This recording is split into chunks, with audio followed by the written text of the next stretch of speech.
안녕하세요. 인생을 건 뽑기에서 꽝을 뽑았던 40대 여자입니다. 제가 뽑은 꽝이 뭐였는지 이 사연 튜브의 애청자분들이라면 쉽게 예상하시겠죠? 맞아요. 저는 결혼이라는 인생을 건 뽑기에서 제 전 남편이라는 꽝을 뽑았던 불운의 여성이랍니다.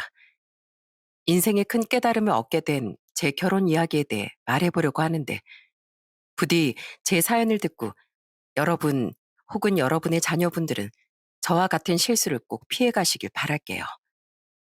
저는 공무원입니다. 그리고 주변 소개로 같은 공무원이었던 2살 많은 남편을 만나게 됐죠. 남편은 저를 끔찍이 좋아하던 사람이었는데 한 가지 걸렸던 건 남편에게 홀어머니와 누나만 셋이 있다는 거였어요.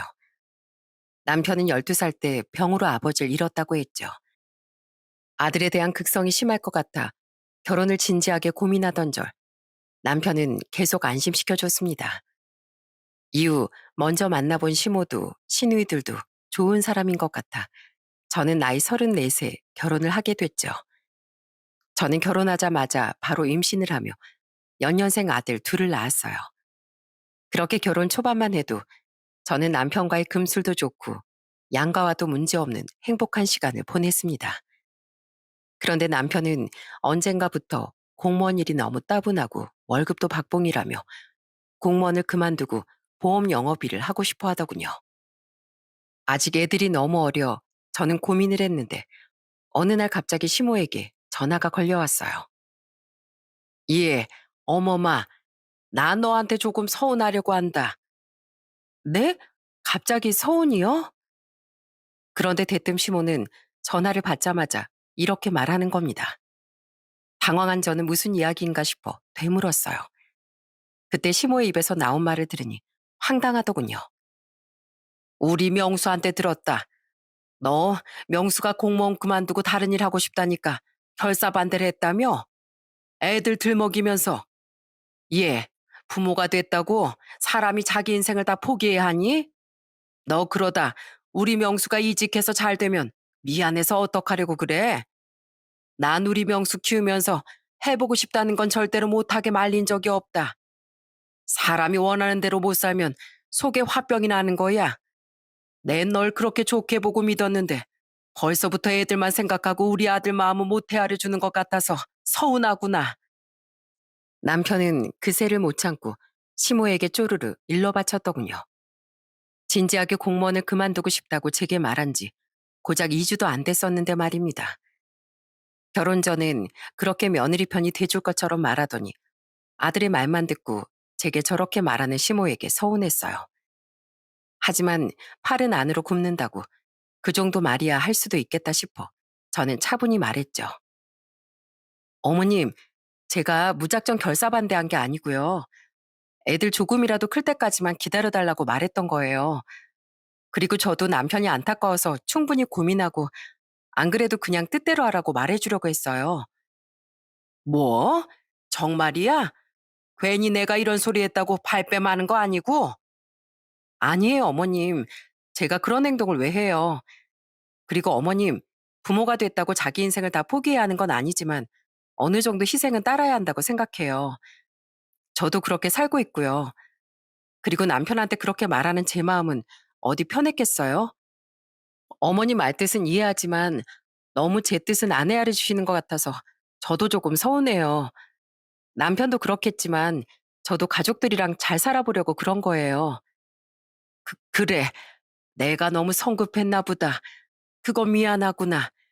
아무튼 더 이상 명수 말에 반대 안 한다는 거지? 그렇게 알고 난 그만 끊으마. 그날 저는 퇴근 후 남편에게 이렇게 말했습니다. 여보, 당신 어머님한테 전화해서 내가 무조건적으로 당신 의견 반대한다는 식으로 말했어? 아까 어머님한테 전화 왔었어. 안 그래도 들었어. 당신이 결국 나 그만두는 거 허락해 주려고 했다는 말 말이야. 고마워, 여보. 그래, 그건 그렇다 치고 부탁이 있어.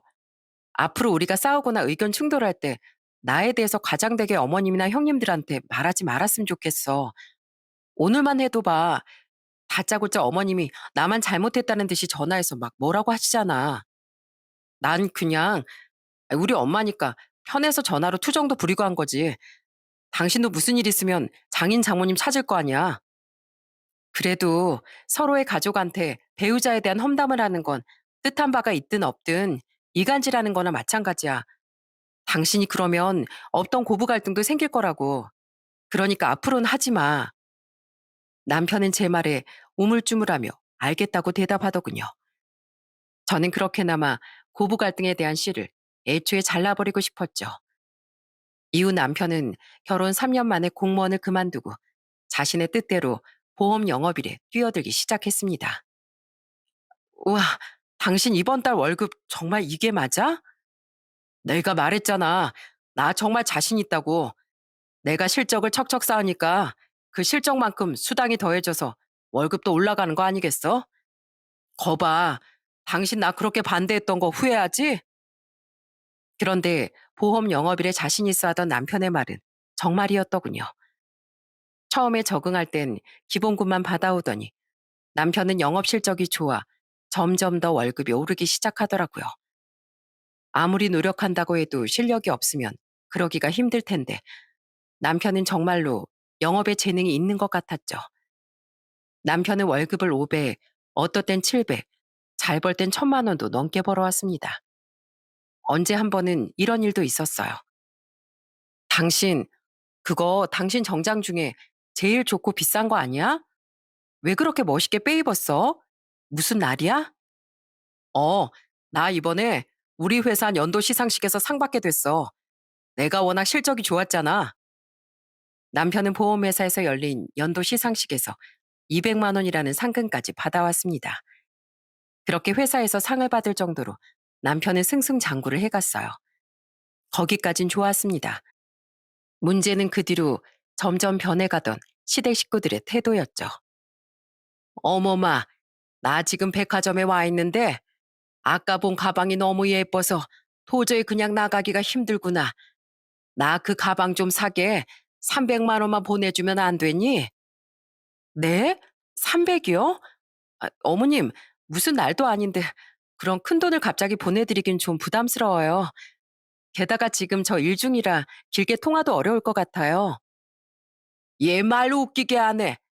얘, 우리 아들이 한 달에 1,000만 원씩 벌어오는데 그깟 300 좀 못 보내주냐? 내가 우리 아들을 혼자 얼마나 힘들게 키웠는데. 그리고 고작 해봐야 우리 아들 벌이 3, 4분의 1 정도 버는 네가 뭐가 그렇게 바쁘다고 이 CM이 전화 끊으려고 들어? 내가 우리 아들 일하는데 방해될까봐 너한테 전화했지. 네 허락 맡으려고 너한테 전화한 줄 아니? 잔말 말고 300 보내. 안 돼요, 어머님. 저희 집 대출금도 아직 한참 남아서 그거 빨리빨리 갚기도 벅차요. 그리고 제 남편 벌이가 말이 1,000만 원이지. 보험일 하면서 영업비로만 그중에 3, 40%가 고스란히 나가요. 그거 다 저희 벌이 아니라고요. 제가 30만 원 보내드릴 테니까 이해 좀 해주세요. 30? 아이, 그걸 누구 코에 붙여? 싫으면 말아. 내 치사해서 진짜. 너 우리 아들 돈으로 너랑 너희 애들만 호의호식하려고 하는 거 내가 다 안다.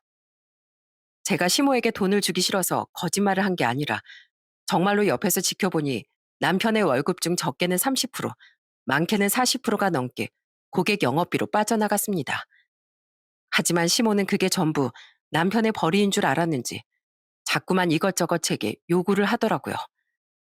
저축하고 집 대출금 받으면서 애까지 둘을 키우는데 한 번에 몇백씩 어떻게 무계획적인 지출을 한답니까? 그래서 매번 거절을 했는데 남편은 제게 전화해 노발대발을 하더군요. 당신 또 우리 엄마한테 돈 안 보내드렸어? 그깟 300 좀 없으면 어떻다고 자꾸 엄마 부탁을 거절해? 우리 엄마가 날 얼마나 힘들게 키워주셨는데 그만한 호강은 우리 엄마 충분히 하실 자격이 있어. 저번에도 내가 안 보내드리니까 당신한테 전화해서 200만 원 받아가셨잖아. 멀쩡한 TV 바꾸신다고. 그 외에도 당신이 몇십씩 어머님이 요구하는 돈 보내드리는 거 모를 줄 알았어? 그래도 고생하신 당신 어머니니까 그냥 모른 척 했는데 자꾸 이렇게 일하는 나한테 전화해서 더 많은 걸 요구하시는 건 나도 힘들어. 버는 대로 족족 그렇게 다 드리면 우린 언제 대출금 다 갚고 애들 키워. 당신이 매달 1,000만 원씩 벌어오는 것도 아니고 어쩌다 한 번인데 그것도 거기서 영업비 명목으로 지출이 얼마나 많은데. 참 당신도 정 없다. 날 키워준 우리 엄마한테 감사하는 마음이 하나도 없어. 정말 서운하다 서운해. 남편은 벌이가 공무원 시절보다 좀 늘자 자신이 무슨 부자라도 된 듯 시모에게 베풀려고 했어요. 효도하는 것도 좋지만 그것도 능력껏 해야죠. 가뜩이나 집에서 쉬는 시모에게 남편의 부탁으로 다달이 50만 원씩 보내드리고 있었는데 그 외에도 몇 주에 한 번씩 몇백을 요구하는데 그걸 어떻게 다 들어줍니까? 그렇게 남편과 대판 싸우고 골머리를 앓고 있는데 이번엔 큰 시누이에게서 전화가 오더군요. 올케, 나 방금 우리 명수한테 전화 받았는데 올케가 우리 명수가 벌어오는 돈 마음대로 쓰지도 못하게 왈가왈부가 장난이 아니라며? 아무리 결혼했다고 해도 쓰는 재미가 있어야 사람이 돈을 더 열심히 벌지. 그게 다 올케 돈이야? 난 손윗 사람으로서 이거 옳지 못한 행동이라고 생각해. 왈가왈부라니요. 그냥 저는 어머님이 너무 매번 많은 돈을 요구하시니까. 그것도 그래. 우리 엄마가 평생 고생하셨으니까 이제 좀 자식 덕 보고 편하게 사실 수도 있지. 형님, 형님들은 저희랑 다르게 어머니께 매달 10만 원도 안 보내시면서 매달 50만 원씩 저희가 보내드리고 있던 건 생각 안 하세요? 그거야. 명수가 돈 잘 벌게 되고 나서부터 드리는 거잖아. 잘 벌면 엄마한테 그 정도 용돈은 드릴 수 있는 거 아니야? 올케. 우리 명수가 올케랑 결혼하고 나서 언제부턴가 자꾸만 우리한테 전화해서 하소연하는 일이 잦아져. 우리 가족, 집안에 하나뿐인 아들인 우리 명수. 정말 금이어오기 아끼면서 키웠거든? 그런 우리 명수 자꾸 힘들게 하는 거 난 용납 못해. 우리 명수 좀 자기 살고 싶은 대로 살게 놔둬. 옆에서 자꾸 참견질하지 말고. 큰 신우는 제가 뭐라고 더 대답하기도 전에 시근덕거리며 전화를 끊어버렸습니다. 하도 어이가 없어서 잠시 멍을 때리고 있는데 잠시 뒤 남편에게 뭐라고 문자가 왔는지 아십니까?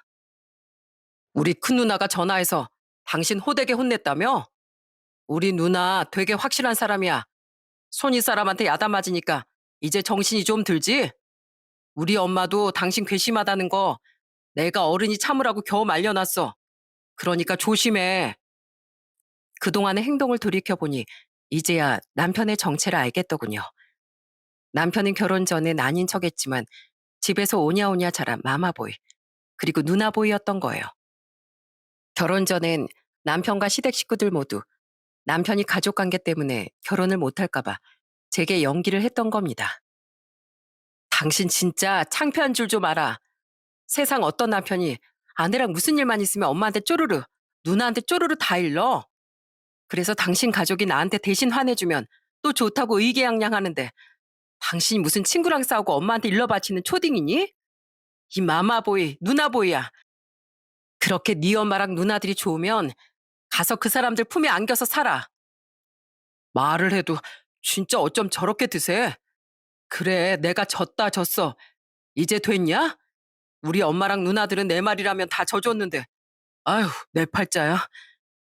남편에게 화를 내던 저는 남편의 마지막 말에 뒷골을 잡았습니다. 저런 정신이 덜 큰 놈인 걸 미처 모르고 눈에 콩깍지가 껴서 결혼까지 한 과거의 제 멱살을 움켜쥐고 싶었죠. 그래도 아직 애들이 어리니 다 큰 아들 하나 더 키우는 거라 생각하고 살자며 화를 삼켰어요. 하지만 문제는 그뿐만이 아니었죠.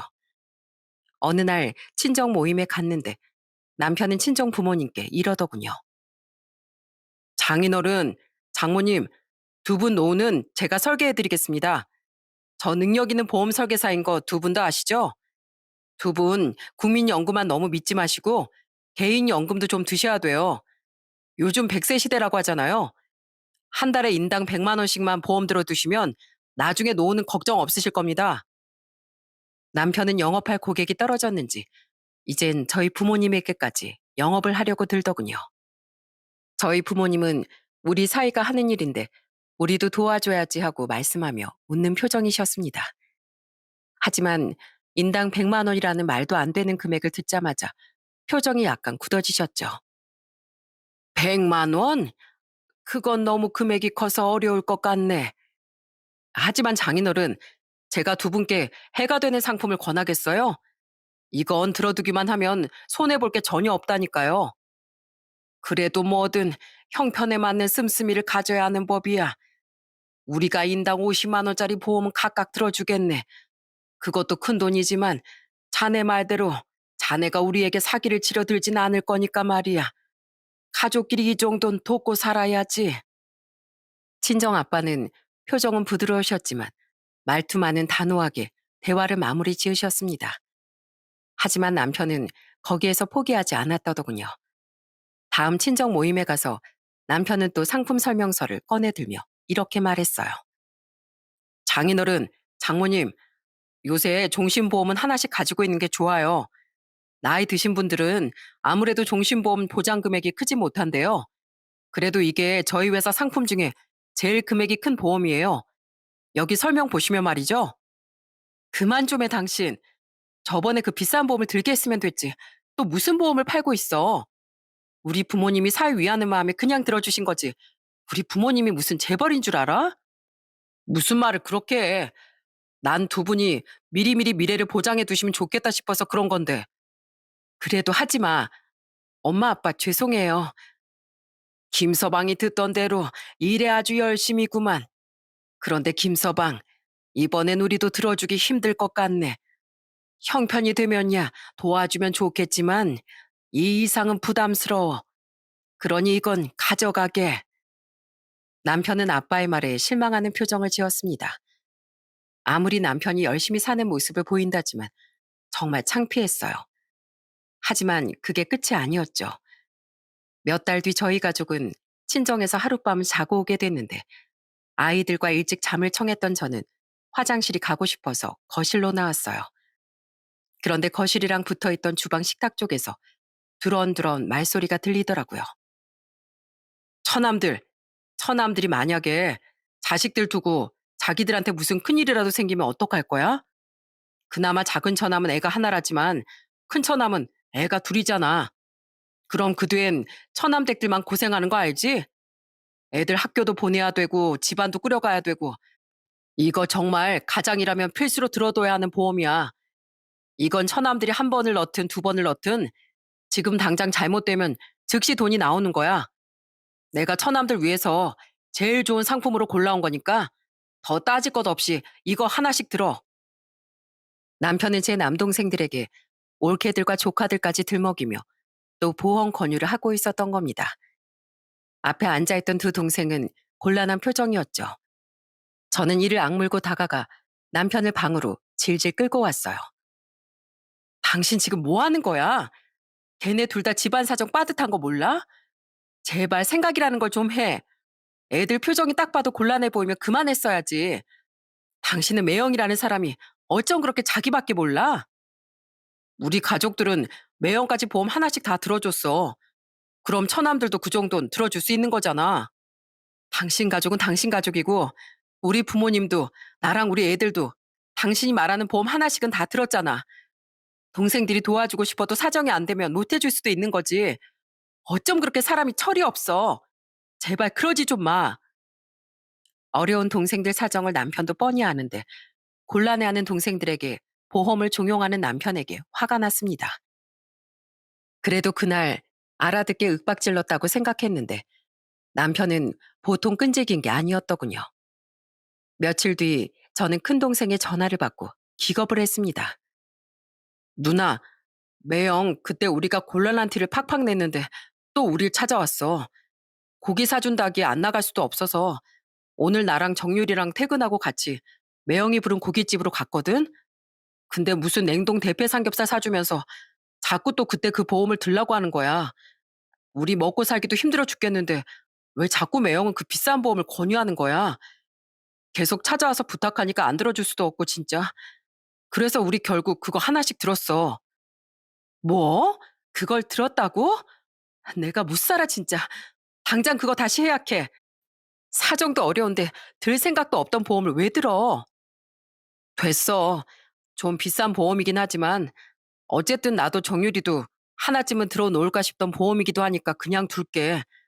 근데 우린 할 만큼 했으니까 더 이상 절대 우리 못 찾아오게 좀 해줘. 결국 동생들에게 보험 계약서를 받아냈다는 얘기를 듣고 꼭지가 돌았습니다. 그때 마침 동생들에게 계약을 따내고 신이 나서 남편이 돌아왔더군요. 저는 그런 남편에게 소리를 질렀어요. 당신 진짜 왜 이래? 내가 당신 때문에 창피해 죽겠어. 내가 전에 그렇게 알아듣게 얘기했는데 내 말은 귓등으로도 안 듣고 기어코 애들한테 보험을 들게 했어? 그것도 2, 30만 원이나 하는 비싼 걸? 생각이 있어 없어? 당신이야말로 가장 좀 그만해. 언젠간 그 보험 든 걸 두 사람 다 감사해야 할 날이 온다니까. 내가 설마 가족한테 나쁜 걸 권유했겠어? 다 처남들을 위해서 그런 거지. 웃기지 마. 다 당신 보험 실적 올리려고 그런 거잖아. 또 한 번만 내 동생들 찾아가면 그땐 진짜 가만 안 둘 줄 알아. 내가 당신 또 찾아오면 그땐 전화도 받지 말고 단번에 거절해버리라고 못 박아놨어 애들한테. 아 진짜 당신 왜 그래? 처남들한테 추천해줄 건강보험 상품도 하나 있었단 말이야. 그거 두고 다음 주에 또 찾아가려고 했는데 왜 그걸 싹을 잘라? 당신은 당신 동생 편이야 내 편이야? 애들 잘 먹이고 잘 키우려면 내가 실적을 하나라도 더 쌓아야 할 거 아니야. 그 실적을 왜 가족들 등에 빨대를 꽂아서 쌓으려고 하냐고. 당신 진짜 염치도 없다. 또 찾아가기만 해?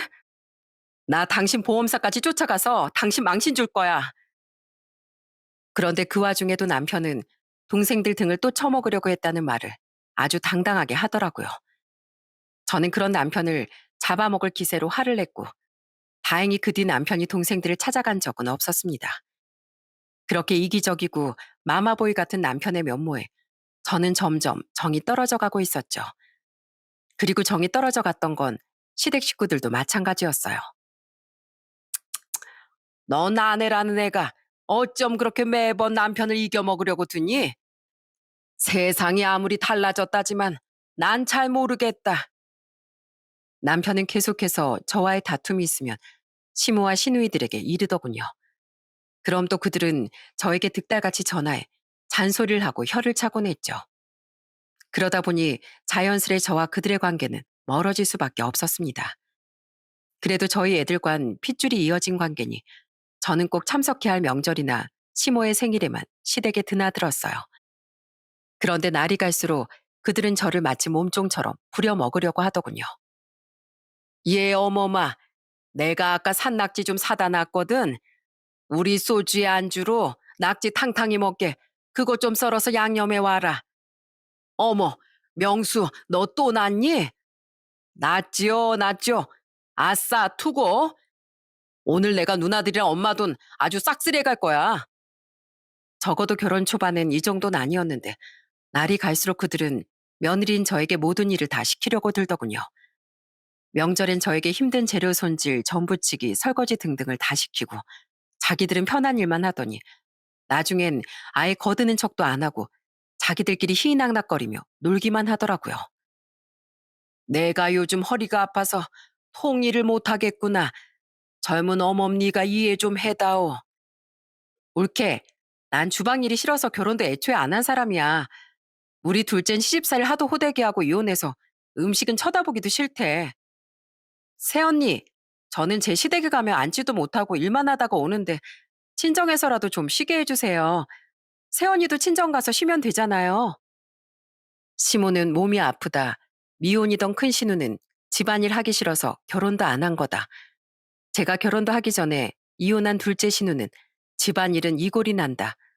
막내 시누이는 제게 친정에서라도 쉬고 싶다 등등 핑계를 대면서 말입니다. 그들이 돕는 신용이라도 할 땐 그래도 꾹 참을만 했어요. 하지만 시모 생일을 맞아 오랜만에 가진 가족 모임에서 저만 주방에 처박아 두고 자기들끼리 껄껄대며 화투를 쳐대는 그들에게 저는 결국 화가 폭발했습니다. 저는 손에 들고 있던 산낙지를 불끈 움켜쥐었어요. 그리곤 거실에서 신나게 포고를 외치고 있던 남편의 얼굴에 야구 투수처럼 냅다 산낙지 스트라이크를 날려버렸죠. 아싸, 나 오늘 무슨 날인가? 갑니다, 가요. 파이브고를 향해 갑니다. 포고! 그놈은 우스꽝스런 소리를 내며 산낙지를 정통으로 맞았어요. 살아있는 산낙지가 빨판 힘이 얼마나 좋은지 여러분도 아시죠? 낙지는 아주 찐득찐득하게 남편의 얼굴에 들러붙어 있었고 남편 놈은 당황해서 그걸 떼어내느라 혼비백산이 되어 있더라고요. 아, 당신 미쳤어? 엄마, 이거 좀 떼봐요. 안 떼져요. 아우, 느낌 너무 더러워. 아이고, 낙지가 우리 귀한 아들 잡아먹는다. 너희들도 얼른 이것 좀 떼봐. 그들은 낙지 대가리를 잡고 떼어내려고 난리가 났습니다. 그 와중에 미끄러워서 당기다 놓치고 그럼 남편은 튕겨진 낙지에 턱턱 얼굴을 연신 맞고 아주 난장판이었죠. 저는 그런 남편에게 소리쳤어요. 나 안 해. 내가 이 집 종이야? 나도 우리 집에선 귀한 딸인데 왜 내가 이 집에서 이렇게 식모 노릇을 하고 있어야 돼? 어머님하고 형님들이 주방에 안 오면 적어도 당신이라도 왔어야지. 난 애들이랑 집에 갈 거니까 당신 엄마 생일 당신 혼자 축하해주든 말든 마음대로 해. 그 산낙지도 난 요리하기 싫으니까 당신이 이로 탕탕탕 썰든 침으로 양념을 하든 알아서 하라고. 이야, 너 지금 우리 아들한테 뭐 하는 짓이야?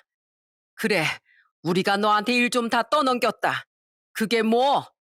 우리 아들이 버는 돈으로 호의호식하고 살면서 고작 1년에 몇 번 우리 집 와서 집안일 하는 게 그렇게 억울하니? 우리 아들하고 대등하게 살고 싶으면 그만큼 돈이라도 잘 벌어오든가. 맞아, 올케. 솔직히 따지고 보면 올케가 그렇게 반대했던 거 내 동생이 밀어붙여서 지금 이렇게 돈 잘 버는 거 아니야. 그러면 미안한 마음을 갖고 우리 집에 더 잘해야지. 우리 동생을 이렇게 똑똑하게 키운 게 바로 우리 엄마랑 나랑 동생들이니까. 똑똑은 개뿔. 진짜 똑똑한 사람은 양심도 바르다고 했어요. 어떤 게 옳은 길인지 판단하는 능력이 탁월하니까요. 아무리 돈을 잘 벌면 뭐예요? 맨날 엄마가 누나가 하면서 정신적으로 독립도 못한 예숭인데 얼른 저 낙지나 떼어줘요. 아주 저러다 낙지랑 한 몸 되겠네. 원래 산낙지처럼 생긴 인간이라 뭐 구분도 안 되겠지만요. 그들은 그때껏 제가 남편보다 돈을 잘 벌지 못한다는 이유로 저를 더 무시했었던 겁니다. 진짜 제가 결혼을 잘못해도 단단히 잘못했다 싶더라고요. 그날 남편은 저보다 약 두어 시간 뒤에 집으로 돌아와 먼저 아이들과 집에 온 제게 씩씩대더군요. 당신 진짜 나한테 바닥까지 다 보이는구나. 우리 엄마랑 누나들 엄청 화났어. 다들 당신 가고 씩씩대고 난리도 아니었다고. 당신하고 당신 가족들은 무슨 밥솥이야? 맨날 씩씩대게? 그리고 당신 가족만 화낼 줄 알아? 나도 완전 열받았어. 당신은 대체 나랑 사는 거야? 당신 엄마랑 누나들이랑 사는 거야? 나 앞으로 당신 엄마 집 절대 안 갈 거야. 다음 주 명절에도 절대로. 내 발로 걸어 들어가서 식물 취급당하긴 이제 절대로 싫어. 며느리가 명절에 시댁을 안 가겠다고? 하, 진짜 하늘에 계신 우리 아버지가 곡하시겠다. 어디 마음대로 한번 해봐. 그럼 나도 처가에 절대로 안 가. 가겠다고 해도 내가 안 데려가. 혹시 또 보험 얘기 꺼낼까봐 이 호랑 말코야. 그날부터 남편은 작은 방에서 혼자 이불을 깔고 자더군요. 사과 한마디 없이 도리어 저 들으라는 듯 발을 쿵쿵 구르고 다녔죠. 그 모습에 없던 정도 정말 티디딕 하고 떨어지더라고요.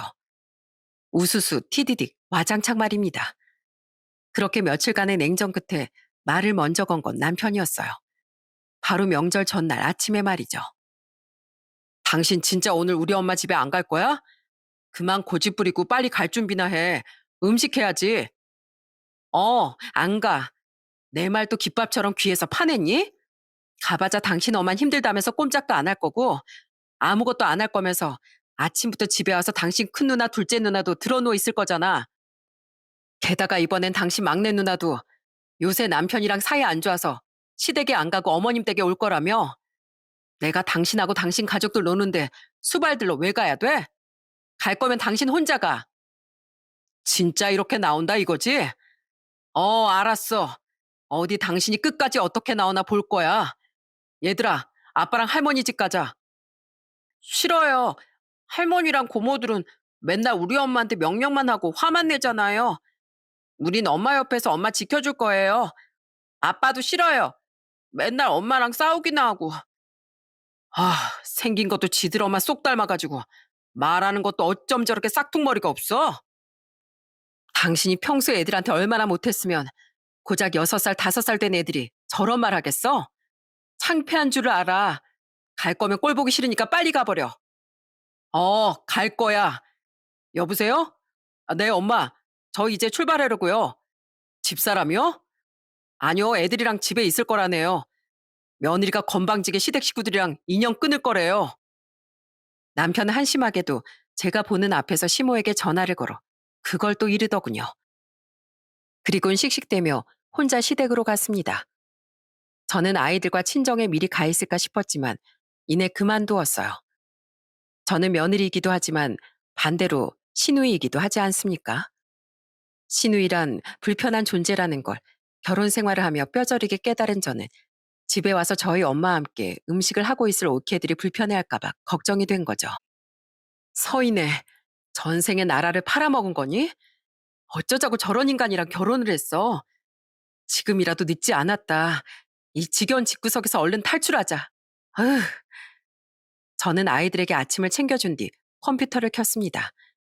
그리곤 스스로를 자책하며 인터넷으로 이혼 서류를 출력했죠. 저런 농간 아무리 애들 아빠라고 해도 더 이상은 같이 못 살겠더라고요. 저는 명절이 끝나면 그 인간과 아예 단판을 지어야겠다고 생각했어요. 그런데 고맙게도 저는 명절이 끝날 때까지 기다릴 필요도 없었습니다. 남편이 혼자 시댁으로 출발한 지 고작 몇 시간 뒤 비밀번호 누르는 소리와 함께 현관문이 열리더군요.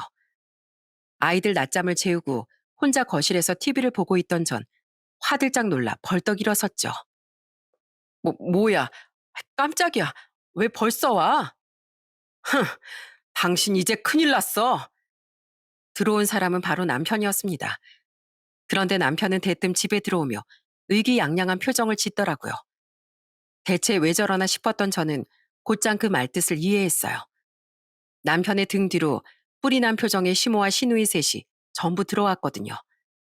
남편은 자기 엄마와 누나들을 데리고 와서 기선제압을 할 요량으로 저렇게 기세등등했던 겁니다. 시모는 제일 앞장서서 제게 삿대질을 하며 윽박지르더군요. 이야, 너 어디 감히 며느리가 시댁 식구들 무서운 줄 모르고 명절에 시댁에를 안 와? 우리 아들이 벌어다 주는 돈으로 지 자식들이랑 호강하고 살면서 며느리 돌인 하기 싫다 이거야? 저번에도 우리 아들 얼굴에 산낙지를 붙여버리더니 너 우리가 아주 우습지? 그래 옳게 우리가 그동안 좀 오냐오냐 해줬더니 아주 우리가 우습게 보였나 봐. 진정한 시누이 짓이 뭔지 보여줘? 어디 한번 우리가 돈 잘 버는 남편하고 이혼시켜줄까? 우리 명수 누나들 말이라면 껌뻑 죽는 애야. 큰애 너 말 한 번 잘했다. 예, 우리 명수 효자인 거 알지? 너 어디 이혼당하고 후회의 눈물 한번 흘려볼래? 아니, 물어볼 것도 없다.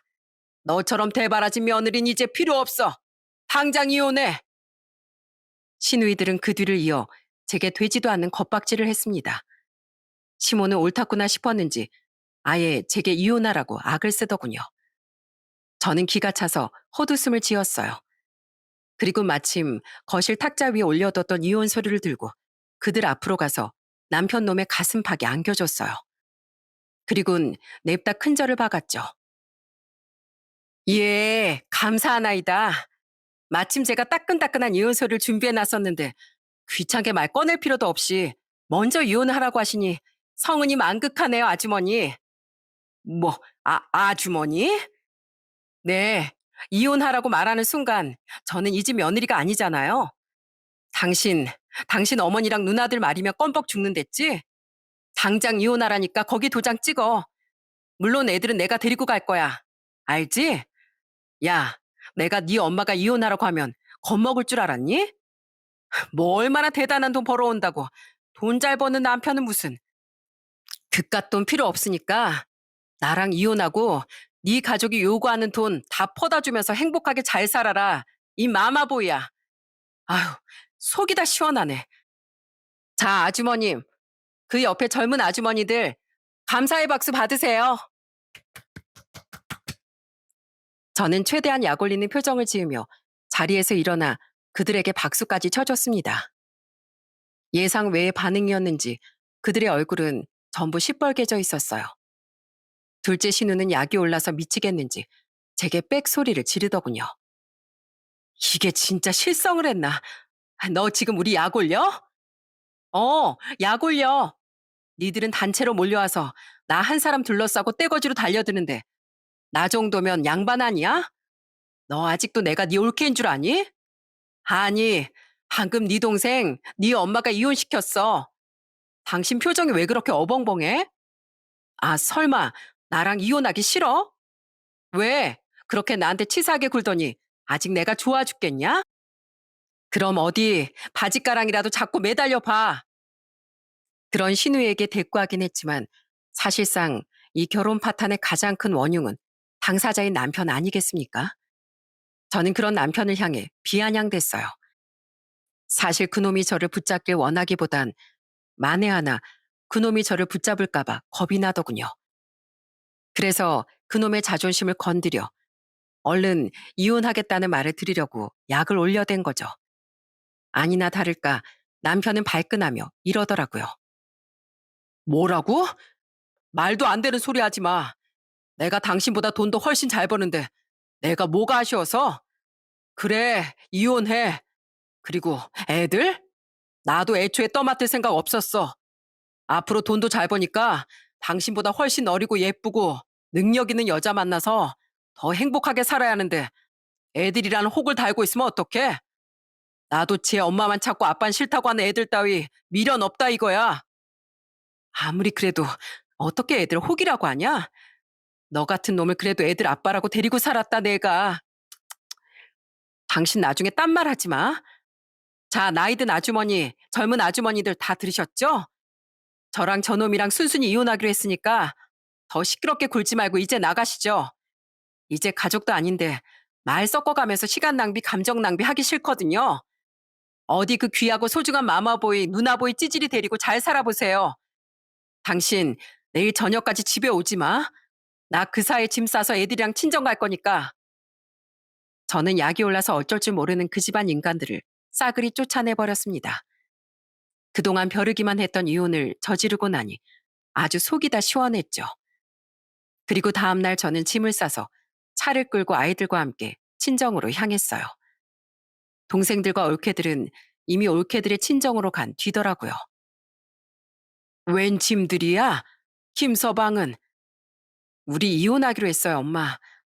저 이제 거지 같은 그 집구석 이만 탈출하려고요. 내 남편이 아니고 아직 남의 집 아들, 동생이기만 한 그놈하고 전 더 이상 못 살겠어요. 저는 진절머리를 내며 그동안 남편과 시댁과의 일을 모두 말씀드렸습니다. 구태여 걱정을 끼쳐드리고 싶지 않아 그동안 아무 말도 하지 않았던 제 말을 듣고 부모님은 한탄을 금치 못하셨죠. 세상에, 이제 와서 하는 말이지만 김서방 그놈이 돈만 밝히는 줄 알았는데 정신까지 미숙한 놈이었구나. 그래, 더 늦기 전에 결정 잘했다. 요샌 이혼 그거 흠도 아니라더라. 감사해요, 아빠. 그리고 잘 사는 모습을 보였어야 했는데 두 분께 속상함을 끼쳐드려서 죄송해요. 저 얼른 애들이랑 살집 구해서 나갈 테니까 그때까지만 여기서 지내게 해주세요. 뭐? 가긴 어딜 가? 이 집에 네 방도 빈 네 동생들 방도 그대로인데 네 동생들 방은 애들한테 하나씩 주고 같이 살면 되지. 상처받은 딸 집 밖으로 내치는 못난 부모 만들지 말거라. 부모님은 펄쩍 뛰며 절대로 제가 아이들과 집을 떠나지 못하게 하셨습니다. 그리곤 오죽 결혼해서 애정을 못 받았으면 부모인 자신들에게도 선을 그으려고 하냐며 눈물 지으시는데 저까지 따라서 눈물이 나더군요. 아니라고 생각했지만 그동안 저도 서럽긴 서러웠던 모양이더라고요. 저는 두 분의 품에 안겨 제 손을 잡고 울던 애들처럼 엉엉 울었죠. 그리고 그날 저는 다짐했습니다. 오늘만 이렇게 울고 앞으론 더욱 마음을 단단히 먹고 살겠다고요. 그것이 바로 부모님께 더는 속상함을 안겨드리지 않는 길이니까요. 이후 저는 과하게 쿨한 척하는 남편과 이혼 서류를 접수했습니다. 아이들의 양육권은 당연히 제게 가지고 왔고 적당한 재산 분할과 함께 양육비도 다달이 받기로 했죠. 자신의 돈벌이에 취해 있던 남편은 양육비 정도는 자신이 적선하는 셈 주겠다는 식으로 말하더군요. 구태여 말을 보태 귀찮은 일을 만들고 싶지 않아 알았다고 했죠.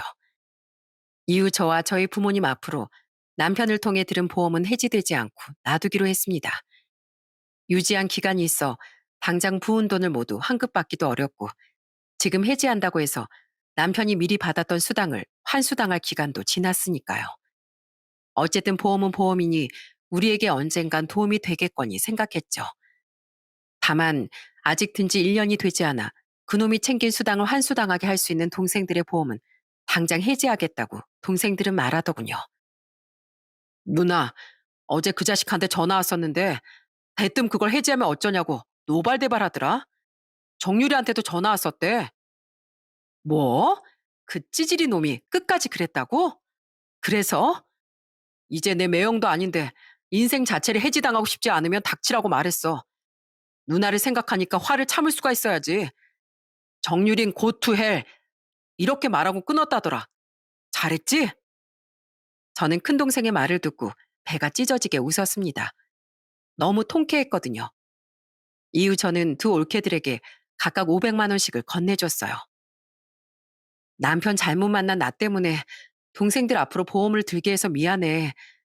적지 않은 돈이었을 텐데 그래도 나한테 원망의 말 한마디 안 해줘서 고맙고 이건 그동안 나간 보험금에 올케들 예쁜 옷이라도 한 벌 사 입으라고 주는 거야.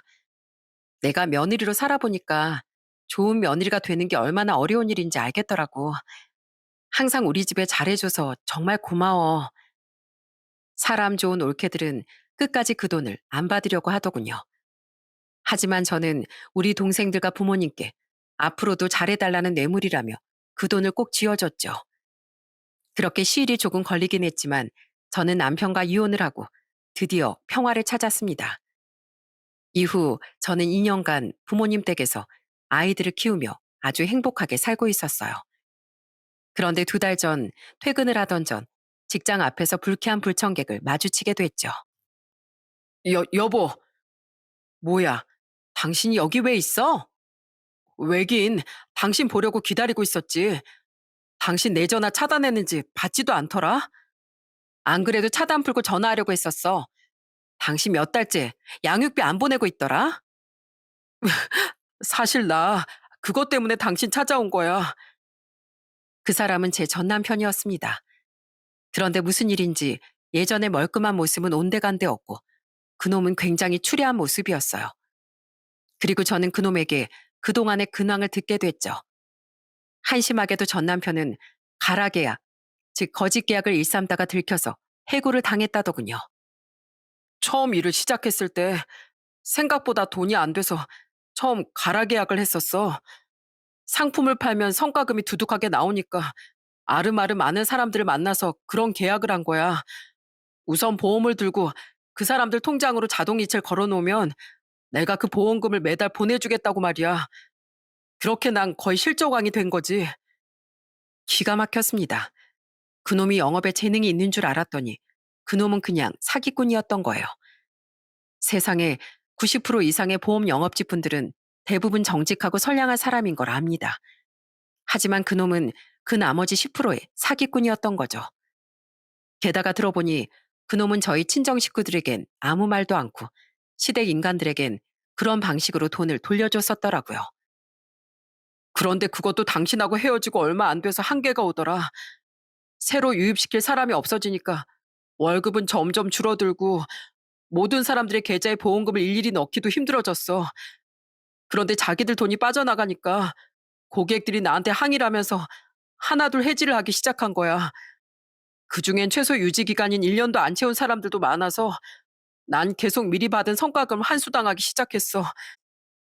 그래서 어떻게든 같은 방법으로 한 명, 2명 계약하게 해서 보험 돌려막기로 근근히 버틴 거야.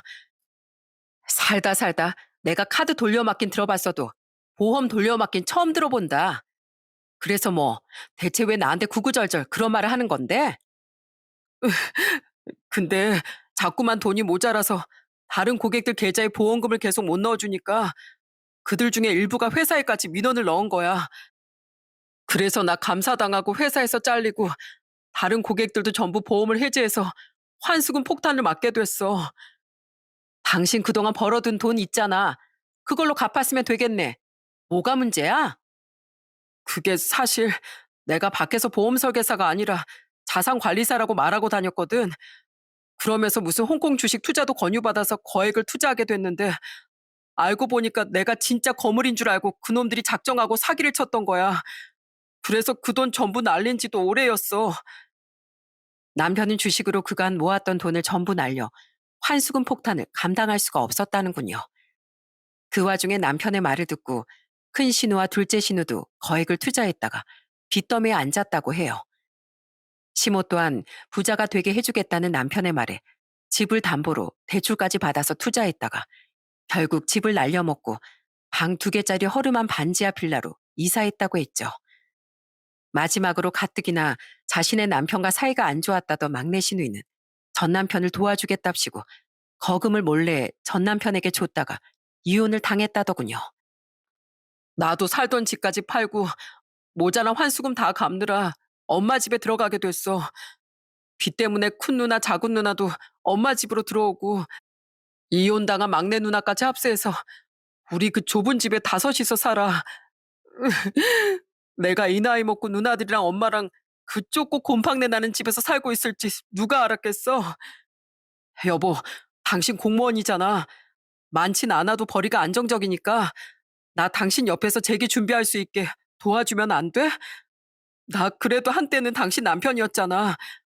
나 당신 그렇게 보낸 거 하루도 빠지지 않고 후회했어. 무슨 말을 하나 봤더니 아주 가관이네. 웃기는 소리 하지 마. 당신은 뭐든 당신 혼자 힘으론 해결할 생각도 않고 맨날 엄마한테 이르고 누나한테 이르고 이젠 전차한테 기생까지 하려고 드니? 너 때문에 집안이 쫄딱 망했으면 책임부터 질 생각을 해야지. 가족 버리고 너만 잘 살 생각을 해? 야, 제발 사람 좀 대라 이 찌질아. 그리고 자산관리사 같은 소리 하고 있네. 야, 네 양육비 자산관리나 잘해. 다음 달까지 양육비 안 보내면 나 소송 걸 거야.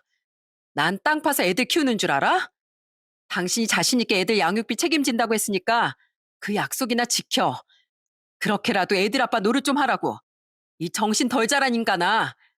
또 한 번만 더 찾아오면 아주 개망신 당하게 해줄 거야. 저는 끝까지 그놈에게 한심함과 실망만 느낀 채 들고 있던 핸드백을 휘둘러 그놈을 쫓아냈습니다. 그놈은 어떻게 나한테 이렇게 매정할 수가 있냐며 울먹이더니 도망을 가버렸죠. 그리고 그놈은 결국 지난달에도 양육비를 보내지 못했고 저는 지금 변호사를 선임해 소송을 준비 중입니다. 자신뿐 아니라 가족 모두를 개털로 만든 그놈 사정이야 딱하지만 자기들이 스스로 판 무덤이니 동정할 생각은 없어요. 저는 제가 받을 수 있는 정당한 돈을 꼭 받아내고 아이들과 함께 즐거운 인생을 사는데 앞으로 집중하려고 합니다. 지독히 아들아들거리는 그 집에서 벗어나 보니 새삼 저 또한 저희 집에서 얼마나 소중한 딸이며 형제인지 깨닫게 되는 요즘이네요. 깨물어서 안 아픈 손가락 없다지만 아무래도 아들이든 딸이든 애착이 가는 자식은 있기 마련이잖아요. 제 시모가 제 전 남편을 애지중지했던 것처럼요. 혹은 제 시누이들처럼 자신들의 동생을 끔찍하게 아낄 수도 있고요.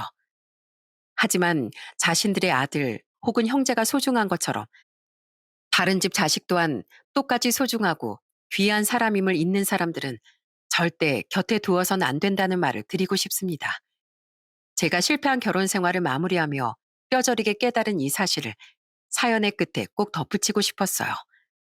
저는 앞으로 저를 아껴주는 저희 부모님과 천사 같은 우리 아이들과 함께 제2의 새 인생을 열심히 살아가려고 합니다. 혹시 저처럼 새로운 인생의 막에 접어드신 분들이 있다면 항상 밝은 미래만 가득하길 응원해 드릴게요. 여기까지 함께 해주셔서 감사합니다.